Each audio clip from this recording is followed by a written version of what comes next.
Hello children, welcome to our class.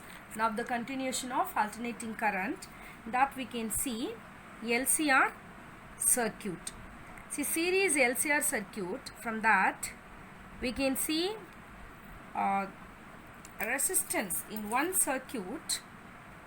We can see if suppose the resistance, inductance, resistor, inductance and capacitance connected in the series with the EMF E naught sin omega t, which is E. Okay, the alternating EMF E, with that the source.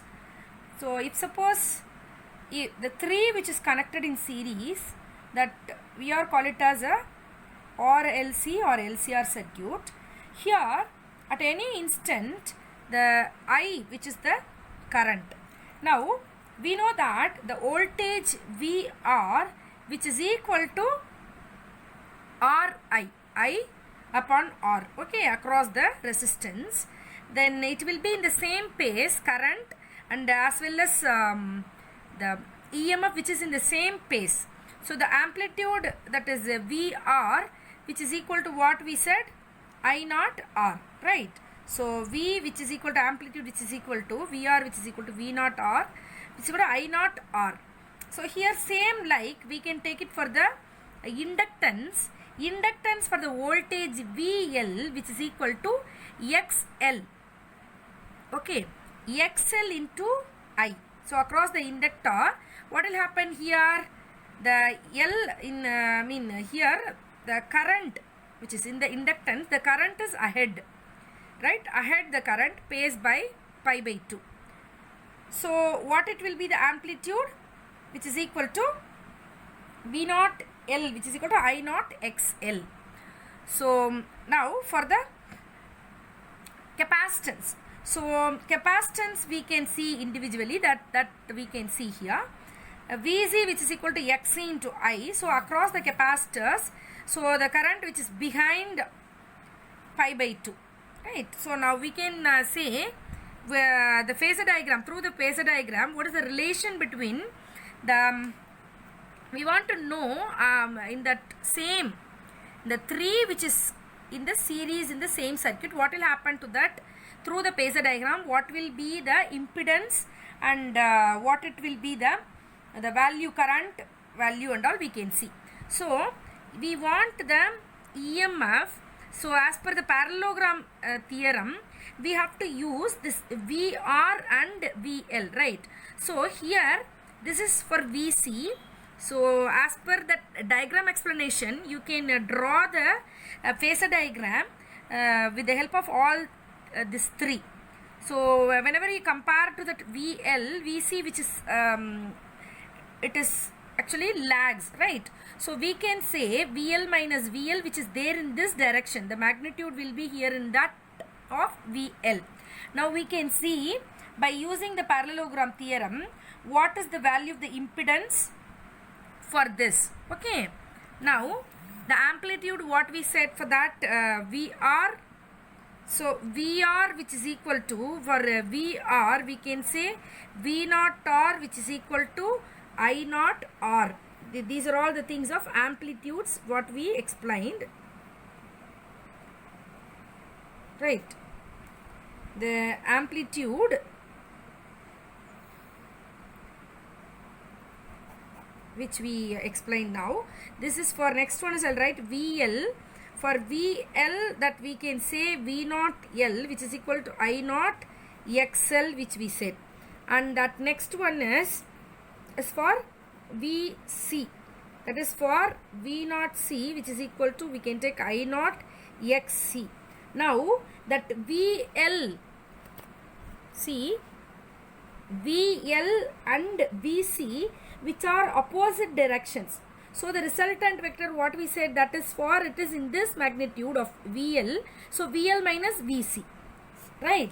By using the parallelogram theorem, the resultant of, we have to take for VR, that this leg, and we can take this one is VL minus VC. That is must be equal to the diagonal of what is this, EMF. Okay, EMF E. So as per the Pythagorean theorem, we can apply here. So E naught square, which is equal to V naught in VR square plus VL minus VC. Okay. So this only we have to take it. So that is equal to, we can say I naught R the whole square plus I naught XL minus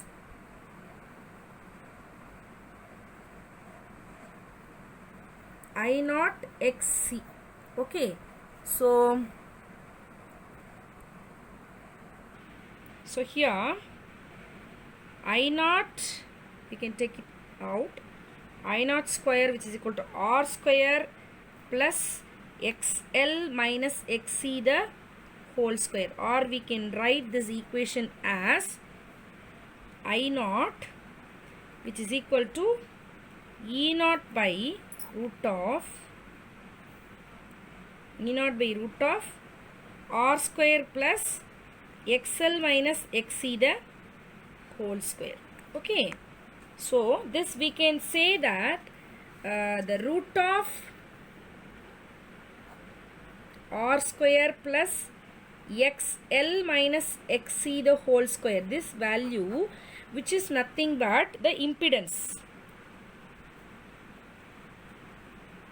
So this is the effective resistance of the series of LCR. This will oppose, or we can say impede, the flow of current through it. So we can call it this value as the impedance, and this is denoted by the letter, we know that, Z. Okay. The SI unit of this one, which is impedance of SI unit, is what? Ohm. Okay. So this denoted by the letter Z. So now from Z is equal to root of R square plus XL minus XC the whole square. So which is equal to, we can say root of R square plus omega L minus 1 by omega C whole square. So this relation, we can say that this is between the resistance R and the inductive reactance, which is XL, and this is the capacitance reactance, right, which is XC, and the impedance. So all these things, the relation will show the impedance triangle.